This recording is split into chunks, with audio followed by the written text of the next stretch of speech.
Hopefully you guys have checked out the prediction video. We're going for Canelo late stoppage. The bookies don't really like that. The bookies like Canelo on points. I can completely see that as well. But part of me just goes for the late stoppage. And the reason is we're going to go into the technical analysis because for the purists out there that really want to hear about that, the way I see this fight going is conventional wisdom would suggest that Charlo's gonna enjoy the first half of the fight. Number one, he's a quick star. He's proven that before. Erickson Lubin on the undercard. Obviously, Charlo starts Lubin in the first round. He's very quick. He's very powerful. He's very explosive in that first round, right? You only have to look at him to see that there's that a lot of raw athleticism. And Charlo is very different, I guess, to Canelo, who typically likes to box a little bit more in the early rounds and get himself going. And it seems like it takes time to load up that kind of elastic power that Canelo generates with primarily from his hip rotation, right? He's not really throwing from the back in the way that Charlo does, pause, where it's very much the strength of his lats and his shoulders in the way that Charlo throws his power shots. Canelo is all from the hips, it's all from the rotation. And that can often take time to develop as the rounds go through. But the way I see it going is that Canelo is going to be very dependent on his head movement in the first 6 rounds. If you think back to Canelo versus Danny Jacobs, the way he was able to negate Jacobs' speed and negate Jacobs' jab in those early rounds, by utilizing his head movement. It's going to be interesting to see whether Canelo still got all of that, right? They're obviously the same age, but Canelo turned pro at 15, so even though they're both 33, turning pro at 15 puts a whole different equation on it, especially if you think about how many fights Canelo's had at the elite level. So I feel like, honestly, I wouldn't be surprised if Charlo goes in a little bit ahead after 6 rounds. I wouldn't be surprised maybe if we're looking at a 4-2 situation. I wouldn't be surprised whether he, lands a bit of heat on Canelo. But, Canelo will put enough on him just to make him understand that, yo, this was a whole different level. And then when we get into the second round, I think the problem if you're a Charlo fan is that he really doesn't have discipline. Yeah. And when he feels like he's doing well and you feel like he's got a measure of somebody, he likes to really fucking throw down. Yeah. And when he does that, he has a really bad habit of squaring up. And what I mean by that is not just squaring up in terms of squaring up the shoulders, but he's squaring up his feet as well. He likes to stand in front of you and beat the shit out of you, right? And he throws a lot of shots, very straight punches. And when I say he throws it from the back, I mean like he literally, like, he squares up his feet. There's very little hip rotation, and he throws using all of the strength in his back and all the strength in his lats. Yeah. And obviously the shoulders as well, just to push it through towards the end.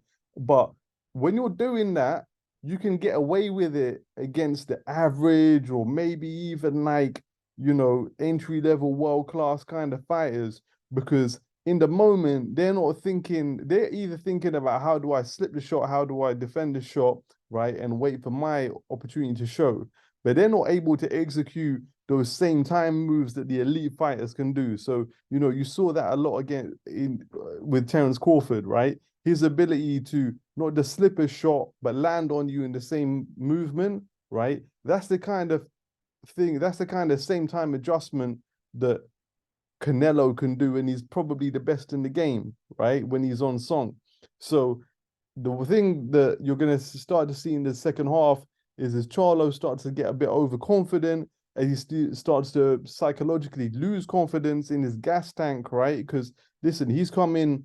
I know I'm covering a lot of ground here, but he's gonna start to lose confidence in his gas tank because he's coming in at 168, right? Where he weighed in at 167.4. And I was a little bit surprised by that because obviously Charlo's coming up from 154. It's a lot of weight to put on, 14 pounds, right? I was maybe thinking, will Charlo weigh in about 161? Will he weigh in about 162? Right?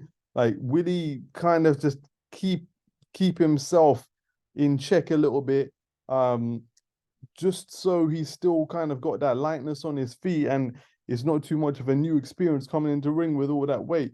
And I think, as he starts enjoying maybe having a little bit of success, when he starts doubting whether he can carry that extra weight around for a full 12 rounds, he might just enact what is his innate behavior anyway, square up his shoulders, square up his feet, stand directly in front of Canelo, and I can see Canelo slipping to the side and making him pay. Because if one thing Canelo's good at is waiting for you to make a mistake and making you motherfucking pay, right? Slipping to the side, landing a body shot, landing a hook, right?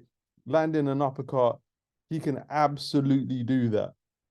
And that's the way I see it going. So yeah, a lot of head movement from Canelo in the early rounds, a lot of punches thrown from Charlo in the early rounds. And then as things progress, Canelo less with the head movement, would have maybe got the timing, maybe would have got the patterns, and will be able to preempt and counter and make him pay towards the second half of the fight as Charlo starts to slow down.